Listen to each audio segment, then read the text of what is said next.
I'm taking my mask off because I am by myself in the classroom. However, if somebody comes in, I will put my mask on again. I'm gonna wait a few seconds so that everybody connects. How are you guys doing? Is it still raining outside? No, maybe, kind of, sort of. It was raining at some point today, right? Yeah. I typically am on a bike, but for whatever reason, today must have been serendipity. I said, I'm gonna take the car. And it was good, because then I realized, because I'm pretty bad, I don't check the weather. But then I realized that the weather was ugly, so that was good. How you guys doing? Good? Any, other than auditing, accounting, any other midterm coming up? Do you guys have midterms coming up for other classes? I already had mine. The second? Yeah. Oh, wow. That was early. What about the rest of you? Everybody has... There was one for QM222 yesterday, and then after this class we have MO221. Or at least I do. Okay. Well, good. I have IS on Monday. Say it again, Adam? I have IS on Monday. Okay. Well, good luck with that. Like, So do you guys have also a third one? Because sometimes when the exams are so early, then you get a third one. Yeah? Yeah, once upon a time, we also had 3 midterms. And it was just too much because the third was really very close to Thanksgiving. And it was just a little bit too much, but yeah, well, good luck to you, those of you who have exams either today or, in the next few days. And just for folks that have just joined, I'm not crazy because I am without a mask in a classroom. I'm by myself. And so I am, I suppose the only silver lining about being by myself is that I can take my mask off. That's the only good thing. The rest, not so great. Anyhow, but we'll get whatever silver lining we can think of. All right, and I don't need my podium. Here you go. So good afternoon, everyone. What we're gonna do today is wrap up the long-term assets, and then next class, we're going to start long-term, current liabilities and long-term liabilities. You should have seen on Questrom Tools, again, the announcement that went out for the,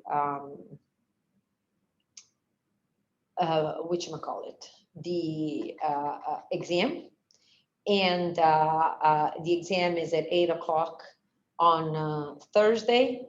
As a reminder, we do not have a class on Friday because we have 3 class meetings that week, which are Monday, Wednesday, and Thursday. So we are not meeting on Friday. Otherwise, we would be overdoing it.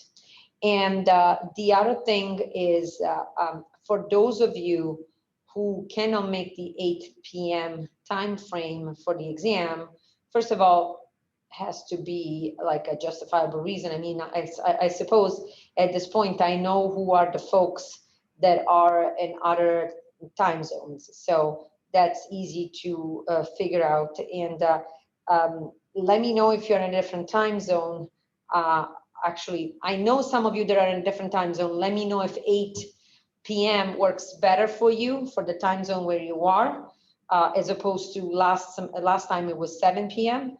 And again, typically, if you have still the issue with your time zone, we will take the exam at 7 a.m. in the morning the day after. So that's kind of the idea. Any questions? Okay. Well, let's get started with long-term assets.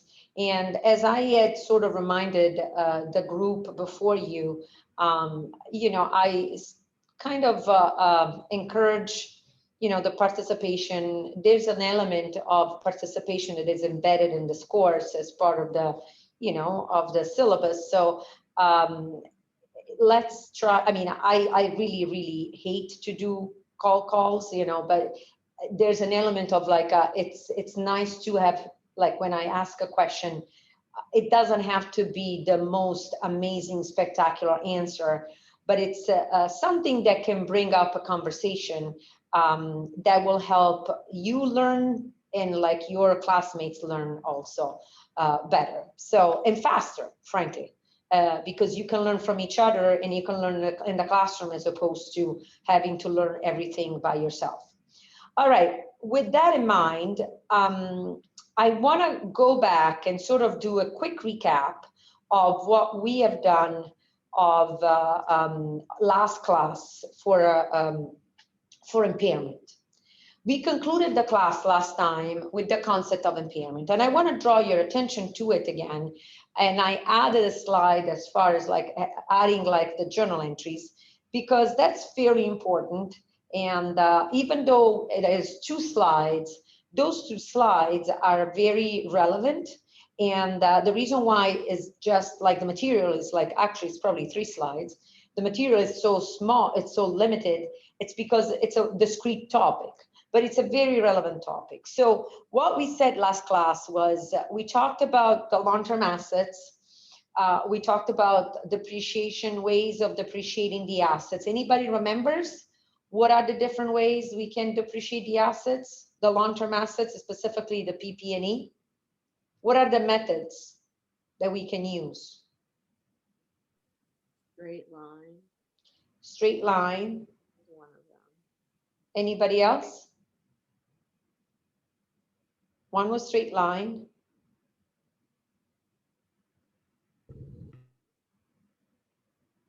Brooke, I don't know if you're muted or. It's called like double, I forgot what it's called, double something. It's called double declining or accelerated method. And then there's a third one. Anybody remembers? Is it unit of production? Yeah, excellent. So you have these 3 methods of depreciation. Then we have, for natural resources, depletion, whose formula is really similar to the units of production depreciation. And then we have land as tangible assets that is neither depleted nor depreciated.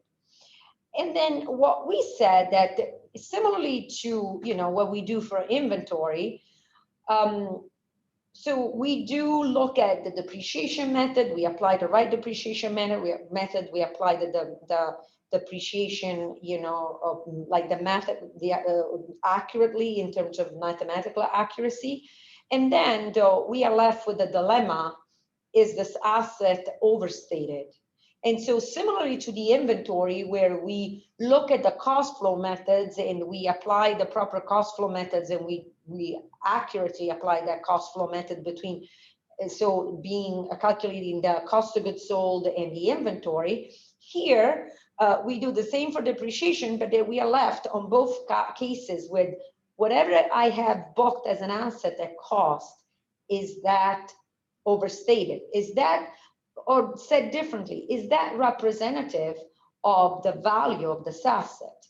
And so in the inventory, we talk about the lower of cost or market rule, which is called the LCM rule, where basically we bring down the inventory to the market if the cost exceeds the market.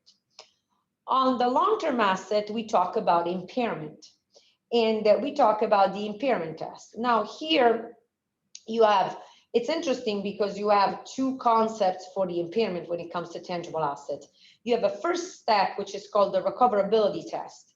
The recoverability test tells you whether or not an asset is impaired. It doesn't tell you by how much. So in a recoverability test, you compare your cash flows undiscounted with the book value, the carrying value of the asset, so the net book value of the asset specifically. And if the net book value is higher than the cash flows, then you do have an impairment. However, how much is the impairment? So the value, the calculation of the impairment cost is given by the comparison between the book value minus the fair market value. So that will give me a sense of the impairment loss. In a situation where the fair market value is not estimated, then we use the discounted cash flow. But let's do, you know, like an example of how do we, you know, how do we book an impairment loss? So let's assume that this company has PP&E book value of $1 million. Accumulated depreciation prior to the impairment is 360. The net book value prior to impairment is 640. The fair value of the assets is 240. Is the asset impaired?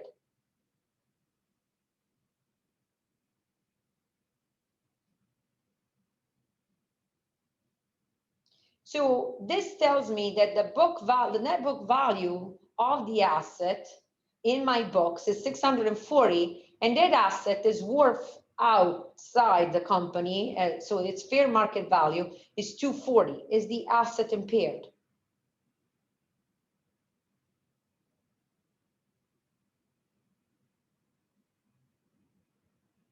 And let's remember for a moment the definition. If the book value exceeds the, you know, I'm sorry, if you book an impairment loss, so we can really look directly at number 2, when the fair market value, when the book value is greater than the fair market value. So the impairment loss would be booked as the book value minus the fair market value. Would that give you an impairment? Would you be in an impairment situation here? Vanessa, you're nodding, you're saying yes. Why would that be? Sorry. Because you would do 640,000 minus the 240,000. Yeah, that would be my impairment loss. So notice I book an impairment loss by debiting the loss and crediting the accumulated depreciation of the equipment. So I do not reduce the value of the actual gross book value. I increase the accumulated depreciation. So my gross book value will be the same. I'm going to increase the accumulated depreciation, which will give me a sense of, I have sort of increased the impairment, the depreciation, so the usage by this value, by this loss value of the equipment, by the so-called impairment depreciation. So now, how much is the net book value of my asset after I increase the accumulated depreciation by 400,000?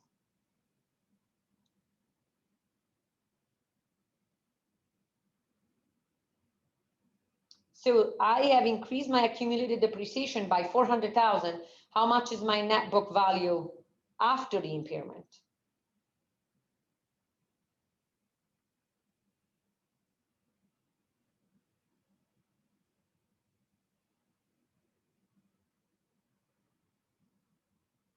What was the net book value prior to the impairment, guys?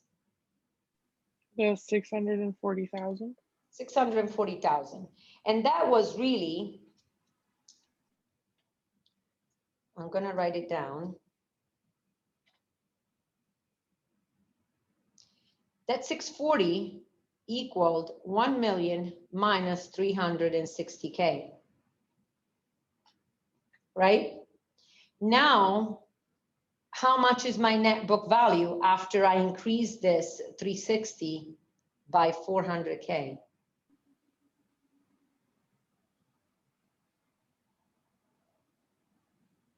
$240,000. Yeah. 240,000. Yeah, it would be 1 million minus 760 equals 240.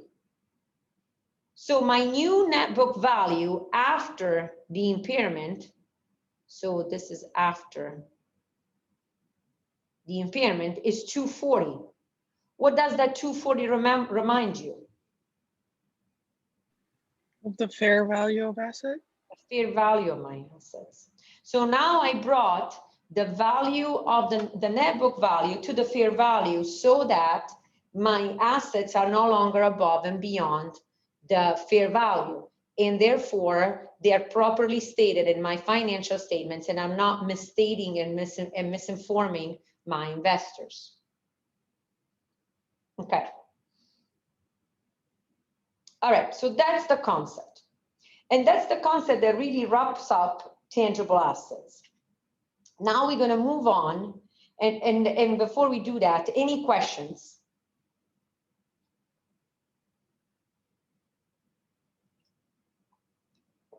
Okay. So intangible assets. Intangible assets are like non-financial assets. And what I mean by non-financial assets, meaning they're not investments of any sort, because they are classified, investments are classified differently, and they are not part of this course of study of AC 221. But they are non-financial assets that don't have a physical presence, a physical substance, and they are typically, you know, contractual rights, legal rights, or economic benefits. Intangible assets, you know, they can be patents, copyrights, trademarks, and goodwill. Goodwill is the one where we're going to spend some time today. So the interesting part with intangible assets is to look at it's comparing and contrasting with the tangible assets. So similarly to the tangible assets, they are like the cost of the asset when it's purchased from a third party is capitalized. Remember, we looked at the van, the truck, the U-Haul truck, that was capitalized. Like the cost, the transportation, and all that was capitalized from the company. One thing that is, on the other hand, unlikely for the intangible assets is that, compared to tangible assets, is that we do not capitalize internally developed intangible assets. Whereas when we talk about tangible assets, we capitalize the cost of the assets that I create internally, like constructions or pieces of equipment that I create internally.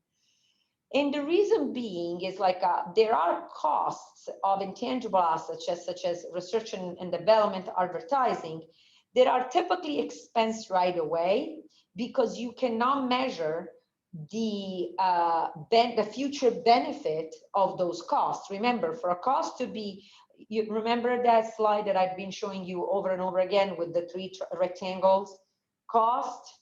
The cost can become an asset if the cost has a future use benefit, or otherwise it can become an expense if it doesn't have future benefits, and the asset as we use it becomes an expense.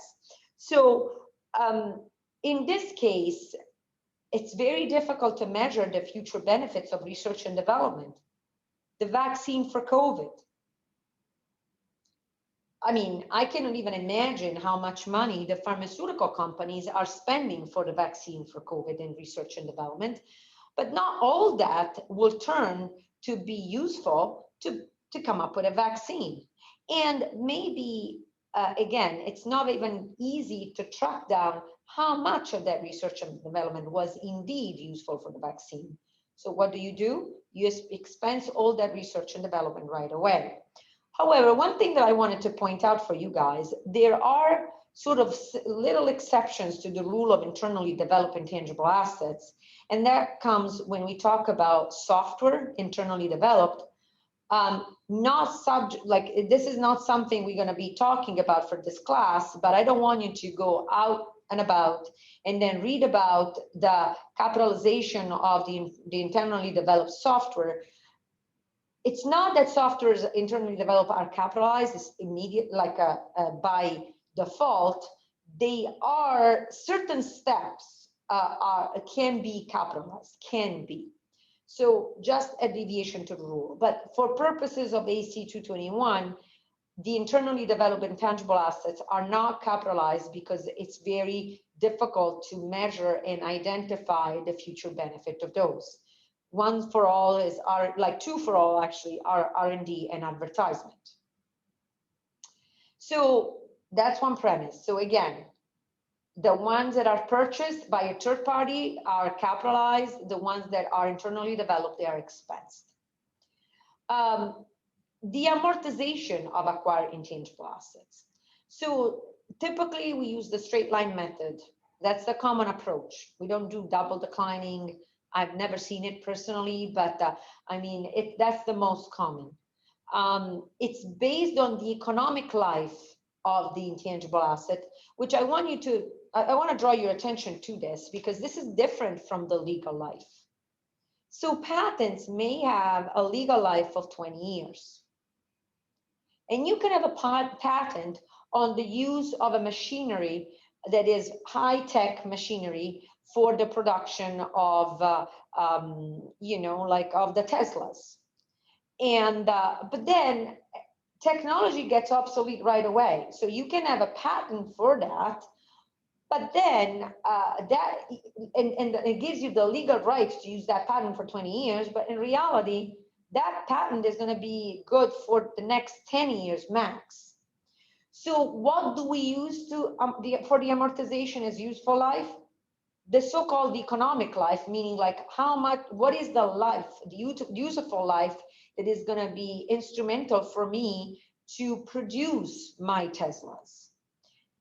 So, and typically the economic life, especially for technology-based industries or technology-based intangible assets, is lower than is shorter than the legal life.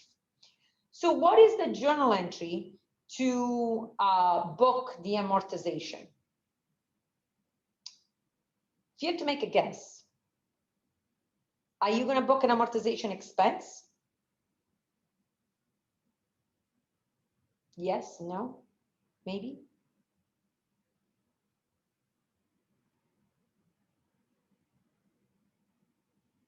So would you, if you have to make, like, if you think about for similarities to the depreciation, what did we do in the depreciation?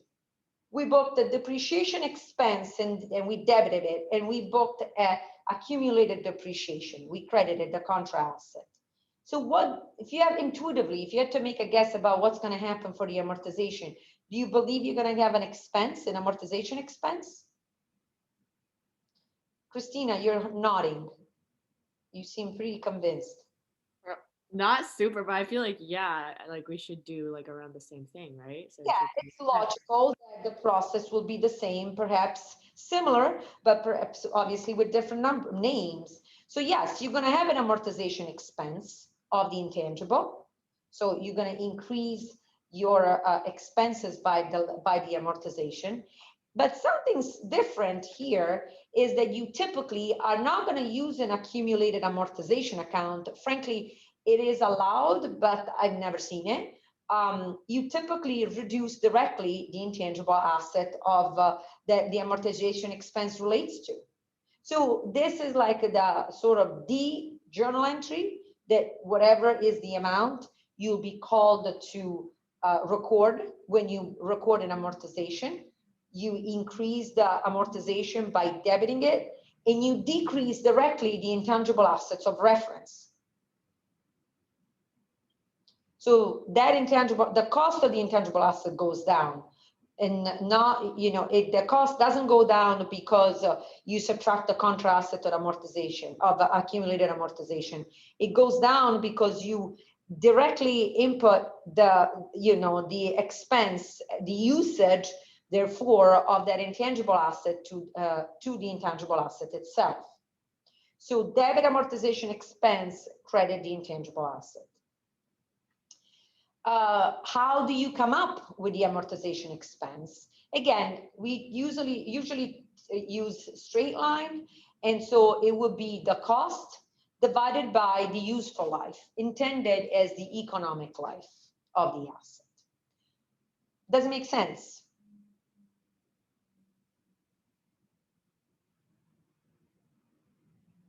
Okay, so let's do a practical example.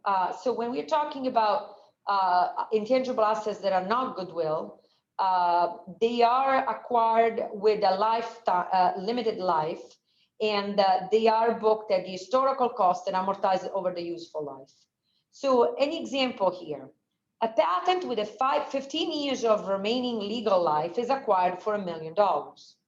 The patented technology is expected to contribute to the product sales for 10 years and then become obsolete. What is the initial purchase, how the initial purchase of the patent is recorded? How much is the value of the patent once I acquire it?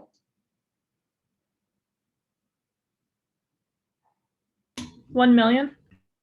Exactly. And then how is the patent expensed each year? What is the amortization expense, first and foremost?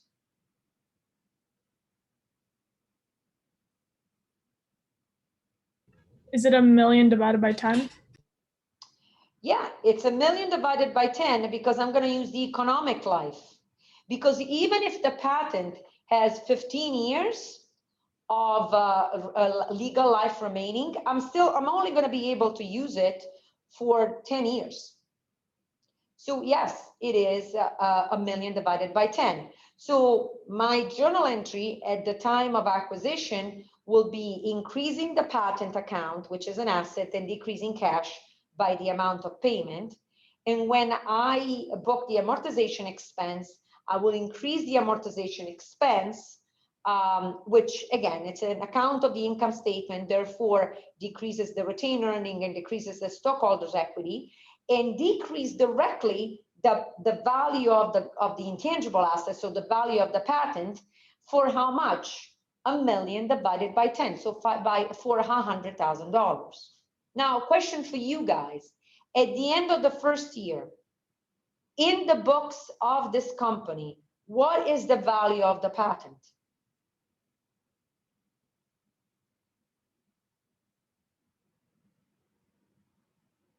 And believe it or not, it's written right there. You just have to look at debits and credits. So I purchased the patent and I used the patent for $100,000. If I want to go in the financial statements of the company, if I'm your friend that has a major in philosophy and I'm like, I understand all this, but like, so if I go in the financial statements, what would be the correct value that I should find in the financial statements for the patent to make sure that the company properly recorded this transaction that you're telling me about? Is it 900,000? And why would that be, Brooke? Because you take 1 million minus 100,000. Correct. Wait, Professor, that's after the first year, right? Correct. At the end of the first year. Okay. Yeah. At the end of the first year, after year two, year end, year two, beginning balance of year, year end of year one, beginning balance of year two. You explained to me all these beautiful things, and now I have to go and look into the financial statements. What's going to be the correct representation of this? A patent has to be booked over there for $900,000. Otherwise, there's something wrong in the financial statements. All right. Does this concept make sense for folks? Okay. So we talked about, assets. So remember, once upon a time at the beginning of this chapter, we talked about tangible assets, intangible assets. We went through all the possible, scenarios for tangible assets, and now we are focusing on the intangible. And we split between assets with an identifiable useful life and assets with an indefinite useful life. For the assets with an identifiable useful life, this is what you do. Like, you book them and you amortize them over time. Why? Because you have a point of reference, the useful life of those assets. But the ones that have an indefinite useful life, such as trademark, trade names, goodwill, how do we expense them? Just through an impairment test. And I say quote unquote just because on an annual basis, the company will need to make an impairment test for those assets. And if you go on Google Scholar and you search for Goodwill, impairment of Goodwill, you're going to spend probably the rest of the semester reading journal articles about this. And if that's what you want to do in life. But why am I saying that? Because there are so many, interpretations of when, of how much like the Goodwill should be impaired. It is a very big topic out there. So what do we do with Goodwill? I mean, I really would like you guys to pay attention to the first three, like the first paragraph over here, the first bullet that talks about, that's the definition of Goodwill. The Goodwill is the difference between the price paid for a business and the fair value of the acquired business net assets. You can only have Goodwill if in a situation of an acquisition. You cannot have Goodwill randomly. I wake up this morning, I'm the CFO of a company. I'm like, guess what we're going to do? I go to my team. I'm like, I'm going to book Goodwill. And they're like, did we buy something? Why it raises only when we have an acquisition? Because it's the difference between a payment that I make to buy a business and what is the net asset fair market value of this business. Now let's remind ourselves, what is the net? How do we calculate the net assets? And this is first chapter, first class. It was sunny outside. It was warm. It was beginning of September. What are net assets?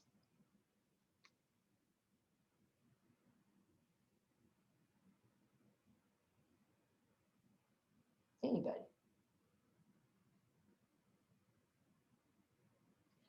So the net assets are it's the how much the company is worth.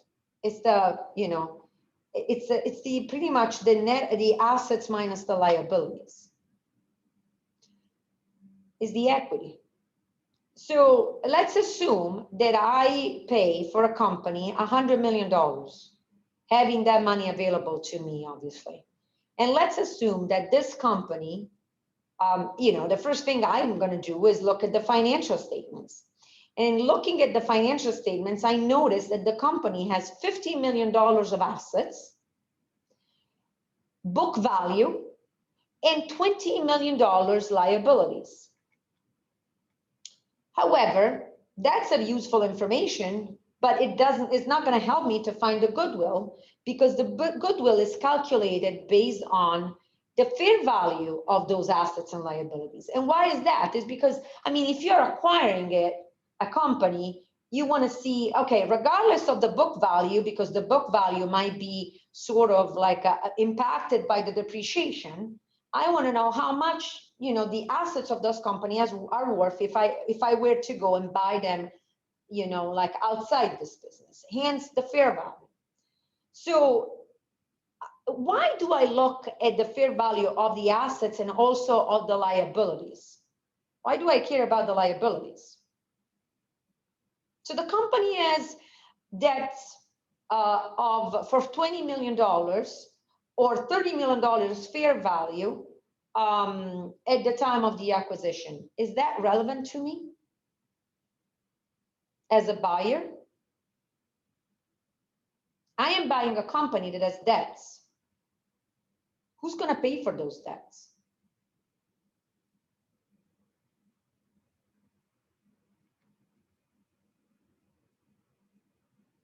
Like, you're acquiring the company, but you're also acquiring their debts. So you care because assets go to liabilities. Yeah, I'm acquiring both the assets and the liabilities of this company. So really how much the company, because at some point I got to pay those liabilities. So they'll become my liabilities. So basically I am interested in how much the company is worth as assets minus the liabilities that eventually I'm going to end up paying at a fair value, because ultimately, I want to know how much that's like whatever I'm buying is worth today. So typically the fair value, I mean, from my professional perspective, I've seen the fair value being determined through an appraisal, but you can also calculate it as based on the market value. If the assets are easily identified, you can easily sort of identify the market value of those assets and liabilities, or discounted net cash flows, depending. So with that in mind, how much is the fair value? Oops. How much is the fair value, the net assets fair value for this company? 40. 40. Brooke, how did you come up with that? Vanessa said it, but Vanessa, sorry. Brooke, I didn't put you on under the spotlight here. Sorry about that. Vanessa, how you said 40. How did you come up with that 40? did the fair value of liability of assets minus liabilities, so the 70 minus 30. Yeah. And if you had to make a guess, not you, Vanessa, necessarily, but everybody. So I have that my net assets are 40 million. Okay. And I am trying to move my screen to make my screen a little bit bigger so I can write down. Net assets, 40 million. So this is my net assets, 40 million.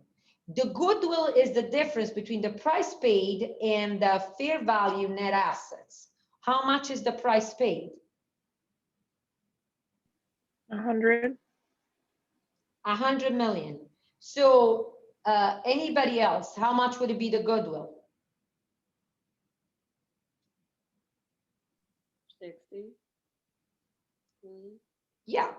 How it's like the 100 million minus the 40 million equals the 60 million, and that's my goodwill.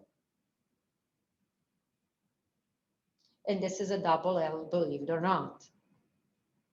One day, this technology is going to be more friendly. Here you go. So that's my goodwill. Easy. Because by the way, guys, you're going to be given this information. The only thing you need to, it might be tricky, is that you'll be given all this information, all of this, and you need to make sure that you don't use the book values to calculate the goodwill. But you use the fair values and you compare those to the price paid. So does it make sense? Okay, so with that in mind, now that we know that we got a goodwill of $16 million, any questions on that? Do you think the guy that's buying this company that is worth 40 million for 100 million is crazy? Or do you think there's a business reason for it?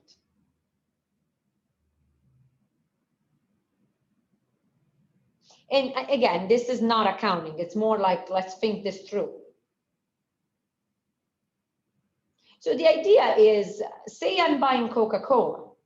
The fair market value of the assets on Coca-Cola and the liabilities of Coca-Cola might be one thing, but how am I gonna compensate the sellers of Coca-Cola for the fact that Coca-Cola and McDonald's, for that matter, are two brand names that might be also recognized on Mars? And in fact, I mean, you may have seen, once in a while, there's this, like jokes that pop up that like the first thing that's gonna go to Mars is the Emma McDonald. Like they are well-known brands across the world. And that is, compensated to the owners of McDonald's through the goodwill. So the buyer in this case is not out of his mind if she or he decides to buy for $100 million a company whose fair market value of the net assets is 40 million.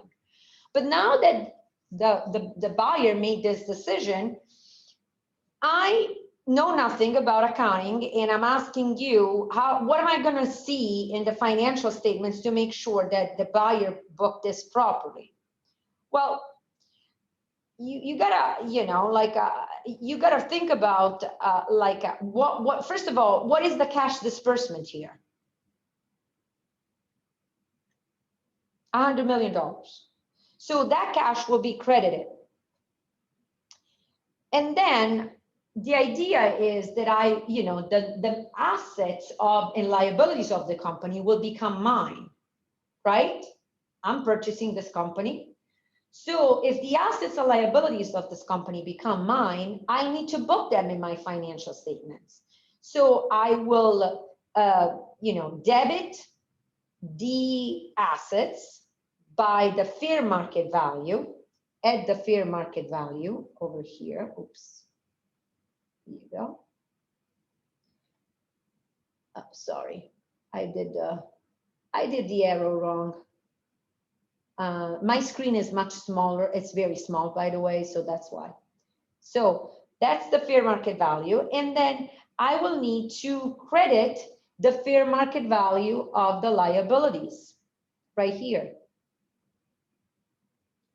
Do my assets, does my debit equal my credit? If you do a simple math.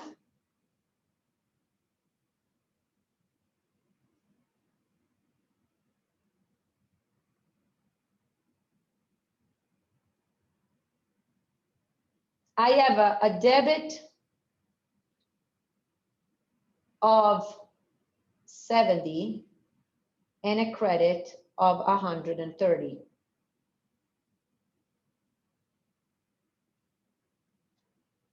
What's missing? 60. The Goodwill. Which will be my goodwill. That would be my goodwill. So in the financial statements, after you book the goodwill, you're gonna have the goodwill. You know, if you go into financial, oops, sorry, here you go. Oh, you don't have an issue there. If the financial statements are properly stated, you're gonna find the goodwill. You're gonna find the intangible asset, like the long-term assets at 70, or long-term current assets. It depends on what you acquired, and you're gonna have liabilities for 30, and you're gonna have a cash disbursement or a decrease of stocks or increase of stocks, whichever, depending on how you paid the company by to acquire, the business, by $100 million. So I have here a series of takeaways that I would like to, for you to, as usual, for you to read and think about when we, when you recap this chapter. And just as a reminder, you're gonna have the slides of the individual session, but also the slides of the whole chapter, which would be much lengthier than what we went through, just because I add more slides in there with exercises and stuff.